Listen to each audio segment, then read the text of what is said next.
Magsusundo nga pala ako kay Andres. Maglalakad lang ako. 5 minutes walk lang. So, hindi ako nag-drive ngayon kasi nasa labas yung kotse ko. Ayoko nang tanggalin doon sa parking kasi mamaya pagbalik ko wala nang mapaparadahan. Ito yung mga bahay dito sa aming community. Parang akala mo apartment pero mga lumang townhouse yan.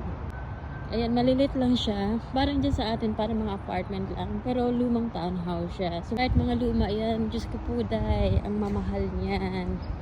Ang presyo ng bawat isa niyan, pwede ka nang bumili ng 3 magandang bahay dyan sa atin. Kaya nga, pag nasa ibang bansa ka, napakaswerte mo pag makabili ka ng bahay. Para ka lang nanalo sa loto pag nakabili ka ng bahay. Kasi ang hirap bumili sa ibang bansa ng bahay.